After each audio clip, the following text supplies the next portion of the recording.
pretty certain that you have. We need you to take a drug screen and we're going to watch you pee. And I said, okay. So this is a lady that goes in the bathroom with me, and I tell her, I say, you know, I can't pee in front of a woman. You'll have to get one of the guys from administration to pee. So in that time, she goes to get the CEO, and I run off to some of my surgery buddies and ladies and gentlemen and everybody.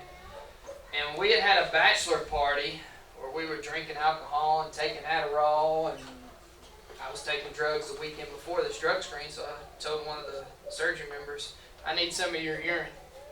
I'm going to fail this drug test if you don't let me borrow some of your urine. And here I am, their supervisor, and I'm asking to borrow some urine for a drug test. Needless to say, one of the ladies peed in a cup for me. I put it in a syringe and go in the bathroom with the CEO, and he turns his back towards me. And he's got his back toward me, and I'm over here, and so I just take that syringe and I put the urine in the cup and sit, look, pull my pants back up, hand him the urine. They tell me I got to leave the hospital because they have suspicion and I can't come back until we have the results. I don't more than pull out of the parking lot, and I hadn't talked to Christy yet, but I called a buddy of mine that's going to be at my wedding. Actually, was going to be the best, or was the best man in our wedding.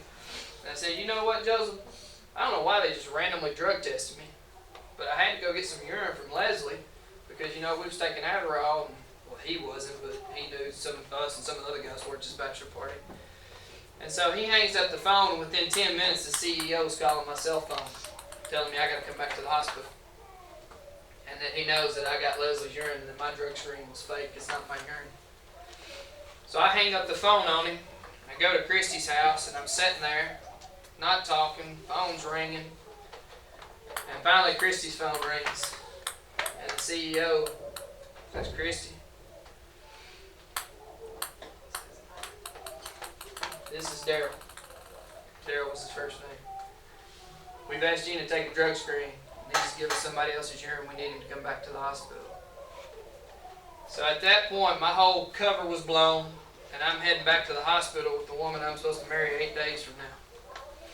So we go to the hospital, and we sit in a small room, smaller than this, with all administrative people, CRNA that's told on me, Christy, myself, and I just began to tell them everything.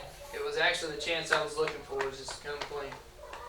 And so I began to tell them that I had been taking medicine. I'm guilty of everything that they have suspicion of and more. And so they tell me they don't need a drug screen, that my admission's good enough, and that they need my badge, and that I'm gone, that they're going to help me get treatment, they'll get me into rehab. But because of their policy and my admittance of being a drug addict, I can't come back to work there. So here I am in West Tennessee, and I've lost 2 nursing jobs and 2 of the biggest hospital organizations in West Tennessee and in the state of Tennessee.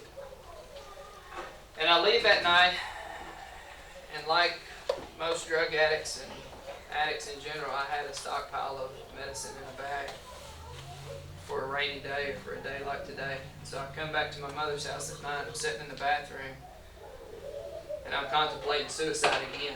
Even though I've come clean, there's no way I can face the music and change my life and turn things around. And the only reason I did commit suicide that night is I'm sitting in the bathroom, and Chrissy's knocking on the bathroom door at my mother's house. She knows